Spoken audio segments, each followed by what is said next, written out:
Hello, hello, hello, and good evening, and welcome to the 2021 edition of Gaborone Book Festival. It's me, your host for today, Letlogonolo Moremi, or rather for this session, really. I think you've had a pretty wonderful day today with the other hosts, and also yesterday when we were having our opening. So I will be having this conversation with our guest author for this particular session, which is the last segment of today. And my name once again is Letlogonolo Moremi, and this is Gaborone Book Festival 2021. Remember to follow us on social media, Gaborone Book Festival or at Gabs Book Festival on Instagram or at Gabs Book Fest on Twitter. Use the hashtags GBF21 or hashtag Arabaleng or both.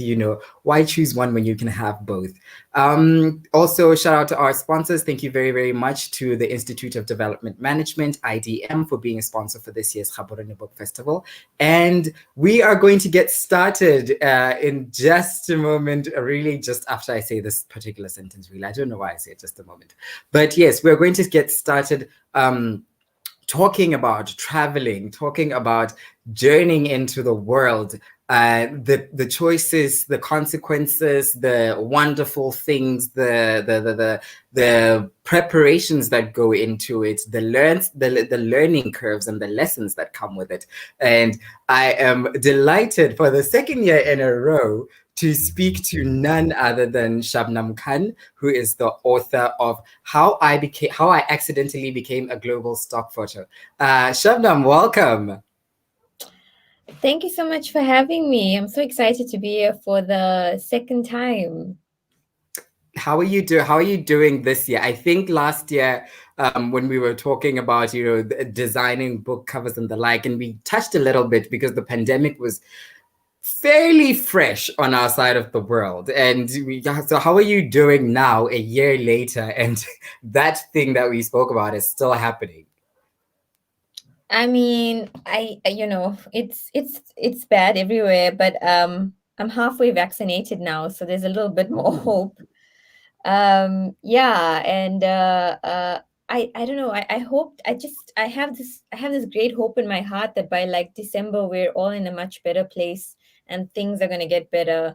But I think when we spoke last year, we were just like in the thick of everything, and we just didn't know what was going on and when there were going to be vaccines and what was going to happen. And yeah, now we're in a better space. So I'm excited to be here and to be talking today in a better place than last year.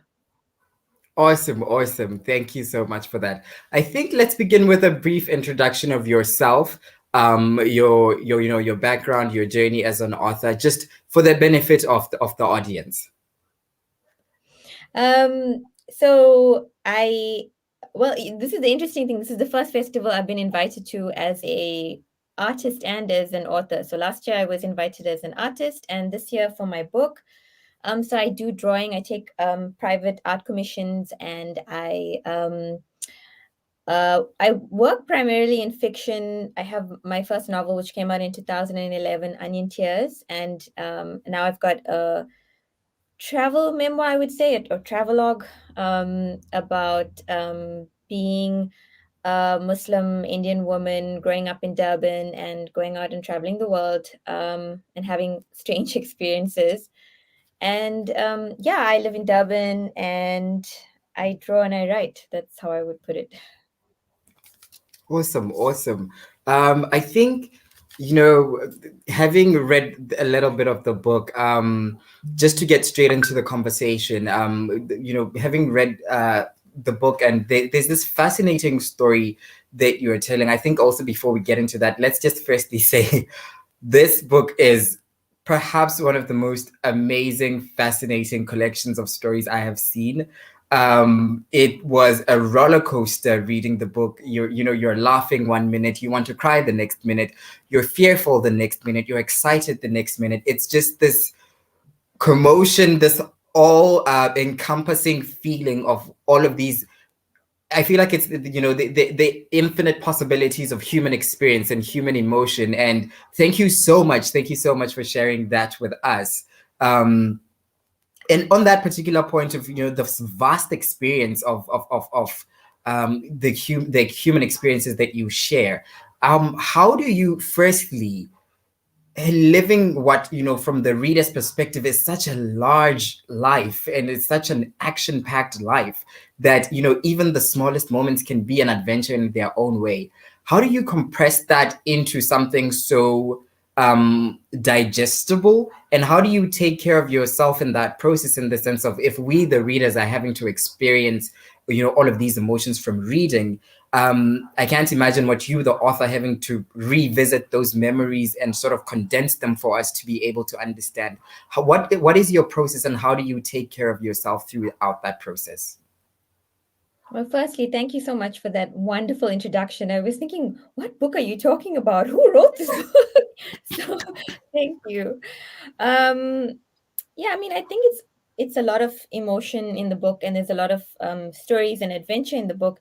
And I didn't actually know how I wanted to go about it, and so that's also why I think the book is separated into little bite-sized pieces. So you have little essays. That just give you little glimpses into parts. And I think that helped with me writing it, because once I had a heading and I knew which section goes into the book, then it helped me sort out how I was going to tell that story. Um, and the main thing I think when you're writing anything is to just kind of take it like bit by bit. When someone's going through something tough, you tell them take it day by day. And so if you're trying to get through like a chunk of your life, you take it like little pieces by pieces, and then you put it together, and you sort of start of seeing the shape of how it's going to be. Um, so I think that's how I managed it.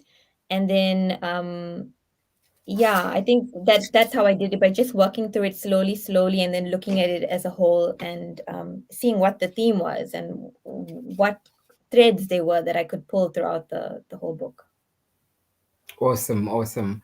I think, just as a follow up to that, speaking of themes and threads, I think from my reading of it, a lot of the a theme that comes across often is bravery. Um, stepping into a moment and doubting whether or not you can proceed with that moment, or whether you can, follow it through. Just what is your, perhaps then, what lessons have you learned as somebody who had to expose themselves, or chose to expose themselves to the world in such a big way?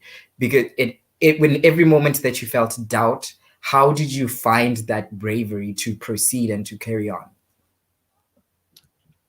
I do talk a lot about in the book about being afraid to do things. Like I went and lived in a village in a mountain in Kashmir, and I had to live in China for a bit, and I was very scared. Like I talk in the book about how I'm very anxious, and I panic about everything, and I worry about everything. Um, and I don't know if there's any step-by-step process that I can tell anyone what to do. But I do think, because I was reading so much when I was young, I was reading a lot of books. My grandfather was telling me a lot of stories. I knew that there was a world out there, and that there was adventure, and that there were things to experience. And so when the opportunity came for me to take an opportunity to do something, like when I heard about the school in Kashmir, even though I knew my parents would be against it, and no one would really understand in my family, why would you go and live on a mountain?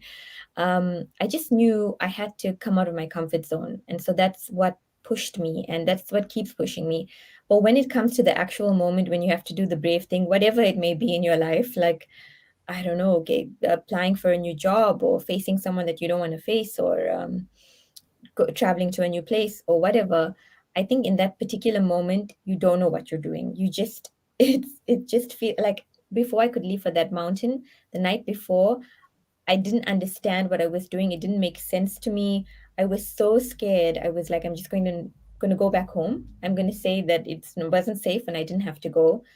Um, Nothing made sense, but I just kept telling myself, once you get through this point of being so afraid, it'll be okay on the other side. And so I've learned that lesson. I think now, whenever I'm really afraid, you just need to get through this point of fear and get to the other side, and it's going to be okay on the other side. And so I think that's my advice for anyone who's afraid to do something. Is like, just tell yourself, once we get past this fearful point and get onto the other side, it'll be okay. We'll deal with it on that side. So yeah, I think. Absolutely, absolutely. I think, when you're speaking about, your childhood and knowing that, there's a bigger world out there, and growing up, stepping into that world, being afraid, there's a part of your book that I really, really loved. And I would love for us to just share a bit about that with the audience, before we carry on with the conversation.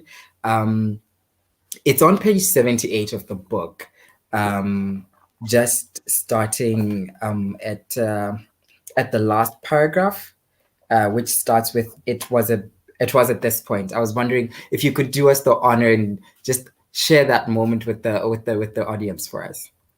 Okay, it's the first time I'm doing a reading from my book, so it's exciting actually. um, so this is a chapter when I was in Kashmir, um, coming down a part of the mountain. It was at this point I began to realize that I wasn't feeling great. My chest was tight and I was feeling sick, and I didn't realize it then, but it was probably the altitude affecting me. We began our descent, which couldn't be done with horses because it was so steep, and halfway down it started to storm and the slopes turned slippery. As it thundered, we came across charred dead trees, which apparently indicated we were in a lightning hotspot, and we all tried to move faster, which really only meant slipping down the mud quicker. But even as fast as I was trying to go, it was still too slow because I had to negotiate each step. Every time I put my foot down, I had to check the surface was secure. Yet the children who were making the journey down with us were running down the mountain, leaping without a care. They laughed and screamed and chased each other, with some of them wearing only plastic sandals. While there I was wearing my Merrell Geotex shock absorbing hiking boots with rubber toe caps, pausing fearfully with every step.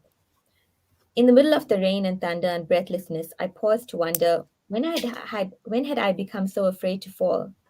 The reason the children were running downhill like that was that they were like that. Oh, sorry. The reason the children were running downhill like they were was because they didn't care if they fell. If they did, they just dusted themselves off and started again. When had I started to watch every step? I was like those kids once, running down hills, unafraid, leaping into the air, and now, even with the best tools at my disposal, I was still afraid. Is that fine? Thank you so much. Thank you so much. Listening to you read that out loud, and also having read that part, I got a lot of nostalgia about how when we're young the world is so full of possibilities, and somehow life just sort of begins to restrict what is possible as you grow up, either as an internal force of the way we see things or our environment. And one thing that I think comes out in your book is the constant references to that child in you, and how that child wanted a bigger world, and how you gave that child the world that they wanted. And I think that's a journey that a lot of us are going through, and I just wanted to pick your brain on it and say, if for members of the audience who are going through that journey, wanting to give that child that space in the world, what words would you say to them?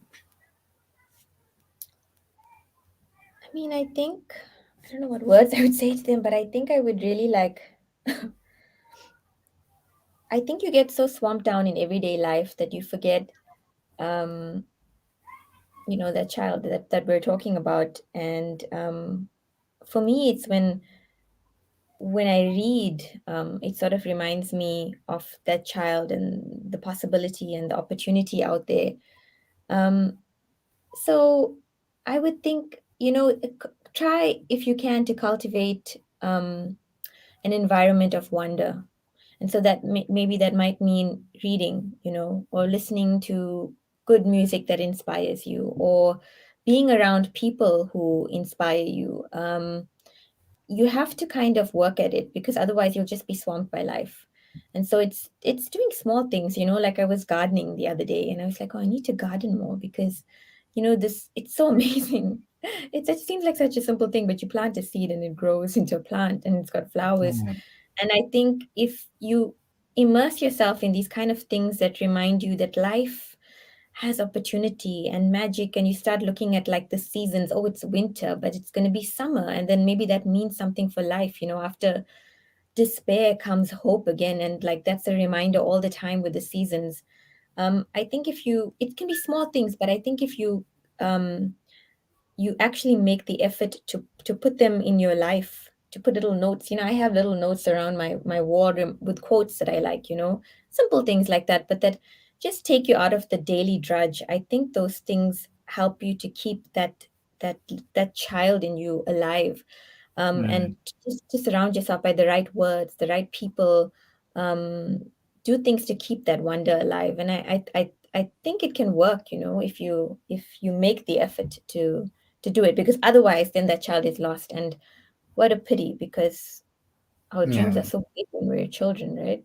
Yeah. Yeah, absolutely, absolutely. I mean, it's always important to nurture the inner child, because that's how, Mm. that's how you stay in touch with the magic that's in the world. That's how you stay in touch with the wonder that's in the world. It's Gaborone Book Festival 2021, and we are in conversation with Shubnum Khan. And shout out to our sponsors, IDM, the Institute of Development Management.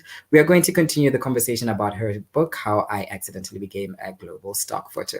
Um, there's something very interesting that happened in the book, especially when you're in Kashmir, and there's the story of the jinn under the pear tree, and and you chose to put on your earbuds and just like, I'm not going to deal with this. I'm not going to allow myself to know this. But then, which I guess is perhaps in my own way a juxtaposition.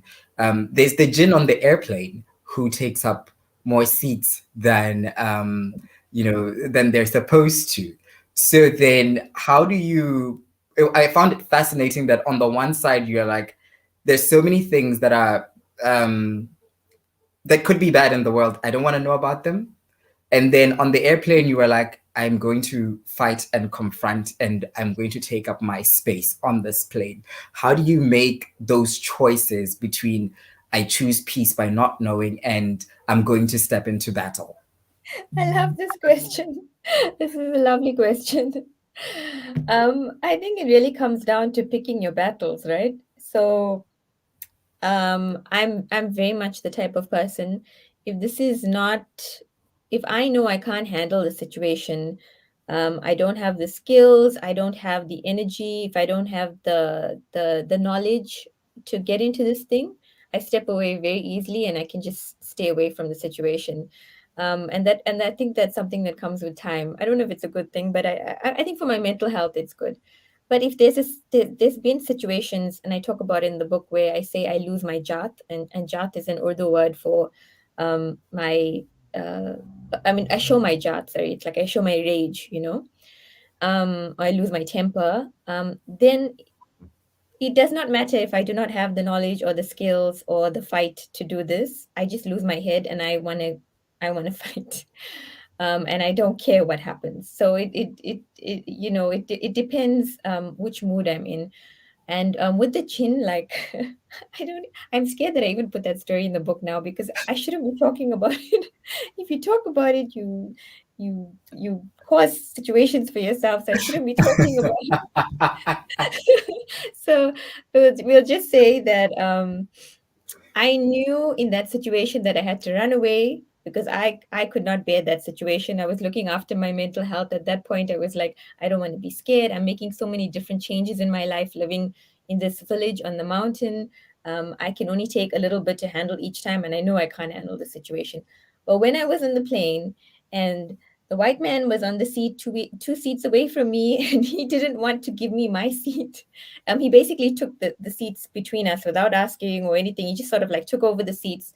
Um, I think I say in the book, like an ancient injustice just came up on me. And I was like, no, I will refuse to let him have the seat, because these men and these white men are just keep taking my seats and my space. And I'm going to do something about it, even if it doesn't make sense. And so, like, we were both fighting over these two seats on the plane. And I was like hunched up and trying to act like I was sleeping on my two seats, and he was trying to act like he was sleeping on his two seats. Obviously, none of us were happy. Um, but in that situation, I just was so mad with him, because he was so arrogant about the whole thing. and he just represented so much of situations I'd had in the past, with similar type of people. And so I was like, I'm not going to back down. And there have been situations in my life where I was like, I'm not going to back down. I'm going to say something. I'm going to speak up. So I really think it's about picking your battles. You got to know um, where you can battle or where you can't. And Yeah. I stick with that my whole life. I'm going to stand by I that. Yeah. and that I think with the intersections of your personhood and your identity and how you interact with the world. I mean, from being accused to being secretly married because you were trying to attend a wedding, and having to fight people on a, well, not physically, but having to take up your space on a plane for a seat, just to say, this is my space and it's worth respecting as well. I'm so curious because we go through so many struggles in life, and as different people from all different backgrounds. But how we take care of ourselves, I think, is something that we can collectively learn from each other. And I want to just learn from you in this moment, and for the audience to learn from you. How do you take care of yourself as you pick and choose these battles? Yeah. I mean, I think it's something I'm learning as I get older, because I think the more you understand yourself as time goes by and you know how you react to certain situations, you will know what works for you and what doesn't.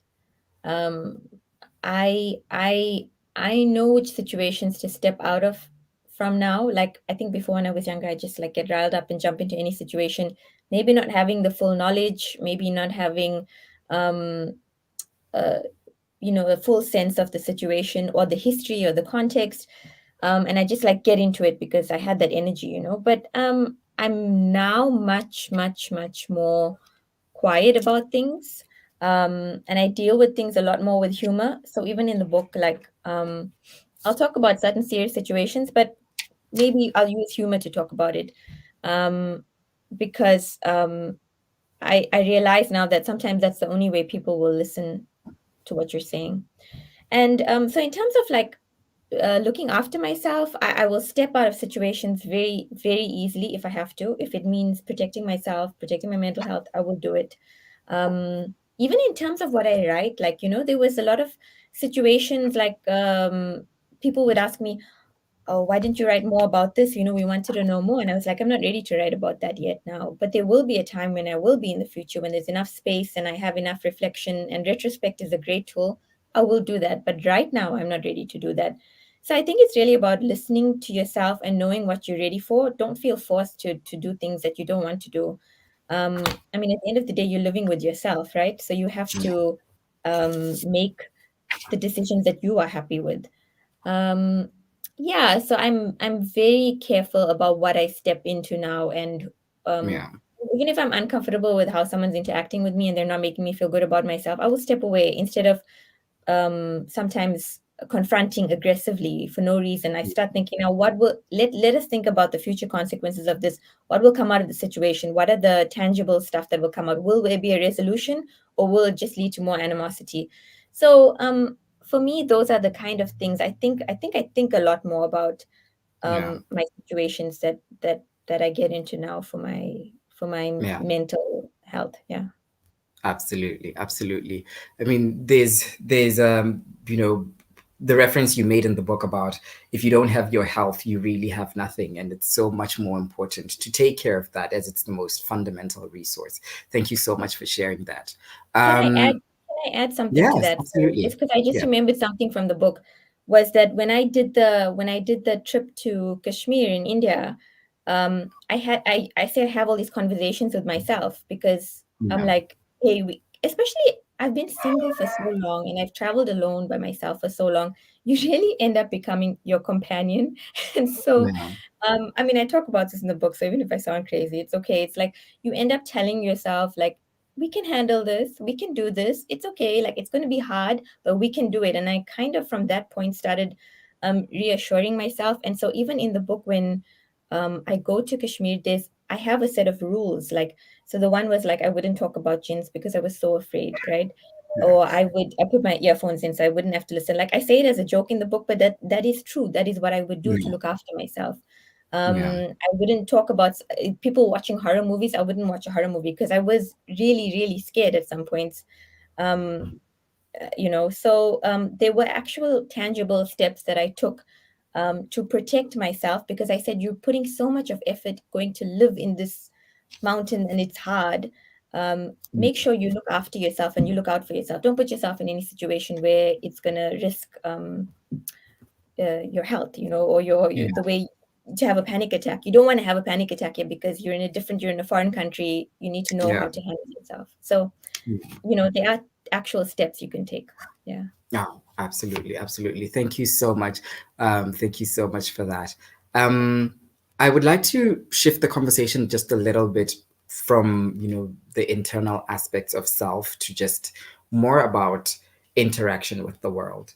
As you travel, as find stories where you go, there's something that happens in literature where when we tell other people's stories, especially as outsiders to that particular setting, there happens to be sometimes this voyeuristic sort of fetishization of, there's a very thin line between telling it like it was and telling it like it was, but in a very fetishized way. And I think that's a line that you manage to just sort of steer very clear of and have very clear borders around. And I think it would benefit some of the people, the writers who are watching this conversation to say, for yourself, how do you find that line, and how do you manage to say I'm relaying a story but not as a voyeur? You mean as in telling the story for myself and not telling it for to okay, yeah, okay. I think I get what you're saying. Yeah. Okay. um when I started the book, the main thing for me was that I wanted to, well, I mean, I'm a writer, so I don't know how 100% I did this, but it was really important to me that I tried to be as honest as possible about everything. So I think maybe that's where it comes in about not, I don't know, embellishing or writing it as a voyeur, or trying to write a story for the sake of a story. Like anytime I felt like I wasn't being true to myself, I was like, no, stop. Like, just like stop what you're writing, think about what you're writing, and say it as true as possible. Um, and honestly, when I wrote the book, I didn't really think people would relate to the story about this girl from Durban who, I lived a pretty sheltered life and then wanted to go out and see the world. And then people wrote to me after the book and they'd be like, I relate so much to this book. And I honestly think it's because of the honesty in it, or at least me trying to be honest in it. And that's, I think, when you reach out to a reader, and they can see you're not just writing a story to um, just tell an exciting story that they're going to try to live through, because you're being as honest as possible. So I don't know if that answers your question, but um, I think that's where it comes from. Just like, here's the truth, I'm giving it to you, do what you want with it. And I think the reader said, yeah. No, absolutely. I think that definitely addresses the question because, a lot of the stories that you're telling have all of these that we began at the beginning of the conversation. They have these very complex emotional mix-ups, and you find ways of making them funny, but still in a very humane way to all of the characters involved in that story. So I think your process being honesty really, really answers that question. Thank you so much for that.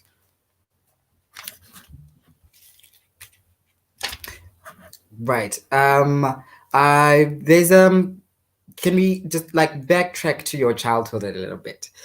When you were answering the previous question, you talked about how people would write to you and tell you that they relate to your story. I want to find out how you react when people do that.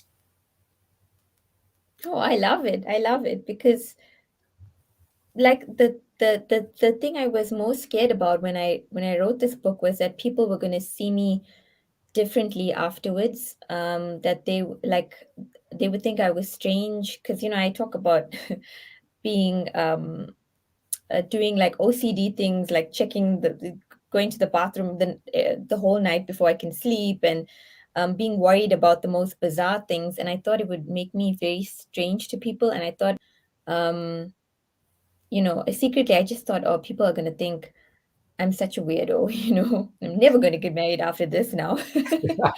um, but when people came up to me and told me, "Oh my God, I relate so much to your book. I understand. This is my life." Like I've had a few people telling me, "This is exactly my life.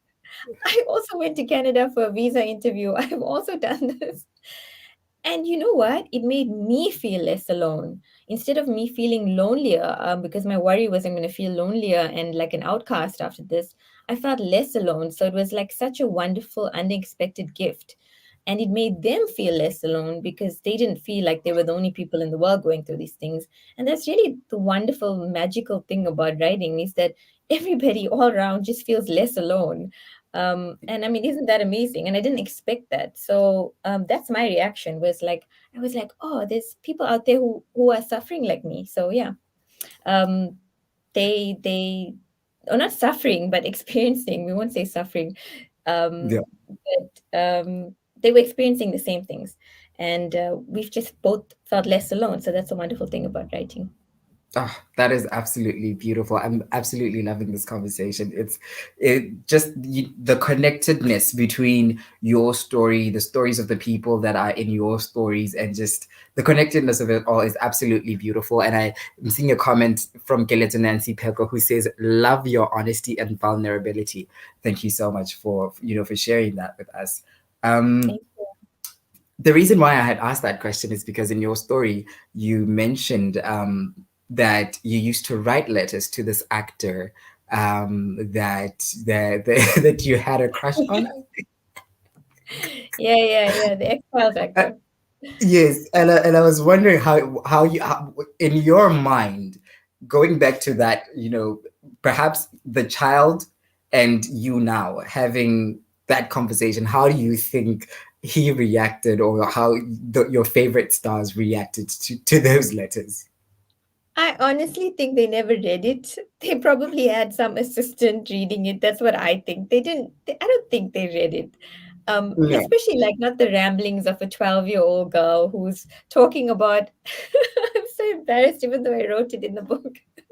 But I would like put things in the letters and say like, why don't you put this in an X-Files episode? Like wear the ring or wear the toy. I'm so embarrassed. But I don't know if he read it. I suppose he probably had more weirder requests um, than mine. That like saying put a toy horse in the background of the image. Um, so I think he must have had weirder requests than mine if he did read it. But I honestly don't think he read it. I just now I now I don't think he read it. But when I was young, I thought, oh, he's reading it, and he's just gonna be my husband when we grow up.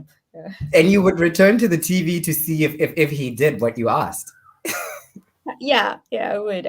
But I would forget the kind of instructions I gave, so it didn't even matter. Absolutely fascinating, absolutely lovely. I was reading that part and it reminded me of growing up. Always, I was so into People magazine and You magazine and all of those Mm. celebrity magazines. I loved them, but I never had the courage to write to any of them. So it was very interesting to see from the perspective of someone who had the courage to write and say, you know what, I have a suggestion for you for your next scene. Yeah, I don't know Thank where you. that came. It was obsession. It was the obsession that drove me, I think. Yeah. It was a beautiful obsession. I'll say Yeah. that it was a beautiful obsession. Yeah. Thank you so much for sharing them, all of these wonderful stories with us, and all of these wonderful personal internal perspectives with us. And I think from a lot of comments that I'm seeing, a lot of the people in the audience have really appreciated these anecdotes, these personal insights that you've been sharing throughout our conversation. So thank you so very much for that. I'm going to open the floor because we have about 10 minutes left. I'm going to open the floor to the audience to just send in some questions, send us your questions. Remember to use the hashtag GBF21, hashtag Arabaling. Tag us on your social media, at Gabs Book Fest on Twitter, at Gaborone Book Festival on Instagram, and Gaborone Book Festival on Facebook.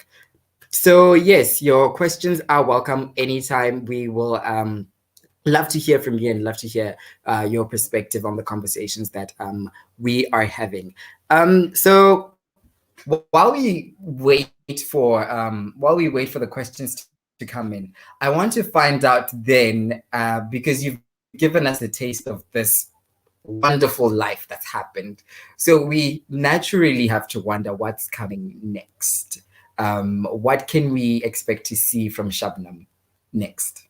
Well, firstly, I want to say thank you for such a nice conversation. I really enjoyed it. I'm so happy. Thank you for such interesting questions. They were very different from questions I got before, and I had such fun saying you said the little anecdotes and stuff that people have enjoyed. I just enjoyed it. It really came from the questions you were asking. So thank you. What's next for Shabnam? I've been thinking about that question a lately in the last few days. But I'm working on a novel. It's a realism novel set in Durban, and these little micro memoirs of love, of living with my parents for so long and being single for so long. And so I've got those little micro memoirs that I want to collect into a little collection. And yeah, that's all for now. Maybe some articles, but yeah. I can see a question. Should I answer it?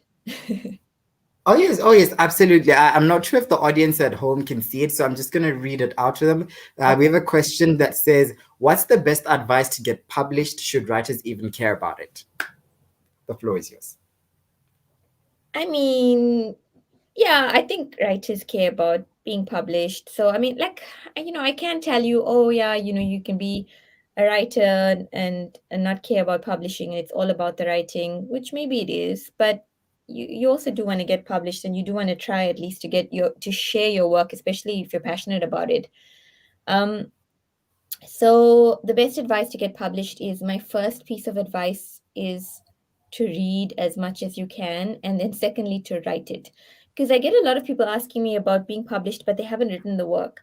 And so I always say, like, write the book or the article or the essay, whatever you want to write, like, write it. And then we can take the steps from there to tell you where you can try to get it published, who you can approach. I mean, there's a lot of local publishers, and uh, there's a lot of competitions as well. There's a lot of opportunities opening up.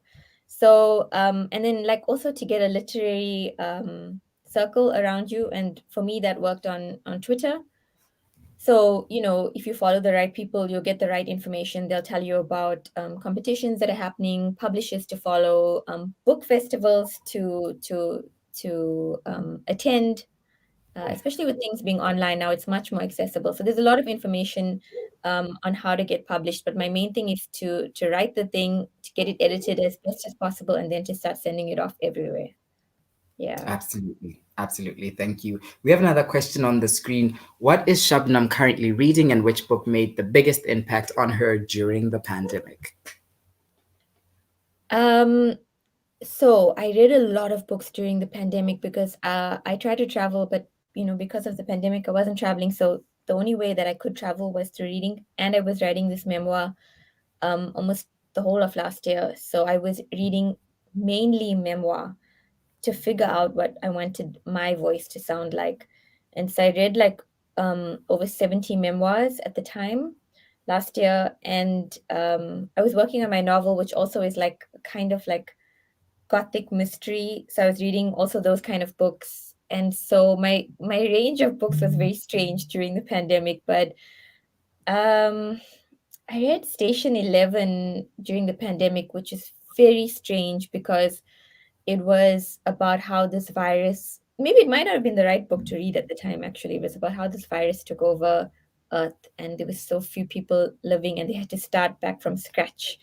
Um, Basically, the world had to start again. No electricity, no cars, and there's only a few people living, and they got horse and cart, and it was a strange book, but it was a strange time to read during the pandemic. It made me feel almost ill, but I couldn't stop reading it. And it was hopeful in the end. So that was good. So that probably made the biggest impact on me during the pandemic. And what I'm currently reading is a book called Orienting an Indian in Japan. It's about a journalist who spent like 4 years living in Japan, and I just always wanted to learn more about Japan. So I just, and it's from an Indian perspective of this woman who grew up in India, and then she lived in China, and then she lived in Belgium, and then she went to Japan, and she starts comparing all the different cultures and the way they do things, from the most basic things like how toilets are in each country. Um, Mm. and I just thought that was very interesting. So I'm currently reading that, Orienting an Indian living in Japan. Yeah. Awesome, awesome. We're about to close the conversation, and I just wanted to my final question then would be, at Gaborone Book Festival, we've had a focus this year on children and children's stories and children or writing for children, and this is an experience that you yourself speak about in your book, what reading did for you as a child, how it opened up the world, and how it broadened the boundaries of your world. I just wanted you perhaps to share with the parents who are watching now insights on how to get their children into reading and what reading can do for their children. Yeah, I think, especially now with the way things are, I think make it easy for kids to read books, because nowadays I guess if there's such easy access to, like, if there is access to computers or iPads, or sometimes kids take the less easy option, right? Visually, it's easy to look at a computer or watch TV or something, right? So I think make it hard for them, force them to get to the books, because they're not going to read the books otherwise, like have a time Yeah. limit on the things. Because honestly, books changed my life. Like, I talk about that in this book, was like I would go to the library, my grandfather would read me stories, my sister would read stories, like we like lived at the library in the holidays, and it changed the trajectory of my life. Like, I am not where I am. I can say it like very clearly that I only am where I am because I was reading so much when I was young. Books showed me the opportunities, the possibilities. It pushed me when I was afraid. It pushed me to be less scared. Um, these are the kind of things you want your kids, these are the kind of skills you want your kids to have when they go out in the world. You want them to be brave. You don't want them to suffer. You don't want them to be scared. And books made me brave. Books made me think out of the box. Books showed me and pushed me to take the opportunities when they were. And these are the kind of skills that children should have when they grow up and go out into the world. So yeah, I mean, if I would, it would be amazing if your kids read more, because I am telling you as proof that I would not be where I am if I didn't read books, and I'm very happy where I am. It's so beautiful to listen to you speak. I cannot get enough. But unfortunately, we are coming to the end of this conversation, and that's very sad. But thank you so much. Thank you so much for joining us for this conversation and for sharing those insights, your book with us. It's been a beautiful conversation. I always enjoy talking to you. I hope in 2022 I'll be here having another conversation with you again about more adventures and more books and more writing. Any last words? No, just that I enjoy so much talking to you too. This was wonderful. This was one of the best virtual conversations I've had. Thank you so much. I'm Thank, always so happy to be here. You'll do such good work. Thank you. And yeah, have a good evening. thank you so much, Shabnam. Bye. And that was our conversation with Shubnum Khan, who is the author of How I Accidentally Became a Stock Photo, a Global Stock Photo. How I Accidentally Became a Global Stock Photo. I am so lost in this conversation. I just, I've had such a ball. I've had such a great time. Reading the book was one thing, and experiencing the wonders and the joys and the fears and everything that comes with the book. But, talking to the woman who wrote it, and, her sharing more about this journey and, everything that comes with it has just been such a beautiful experience. And thank you to Gaborone Book Festival for giving me this opportunity. And, thank you to the Institute of Development Management for making this possible, of course. And, thank you to, you, the readers, the viewers, the people who keep this organization going. Rethata ka lona, thank you so much. And that was the last session of GVF 2021, Friday, the 17th of September 2021. There'll be more coming your way tomorrow, so make sure to stay tuned in. And yes, it has been a wonderful having you with me here. Letlhogonolo Moremi signing out. #Arbaleng, #GVF21.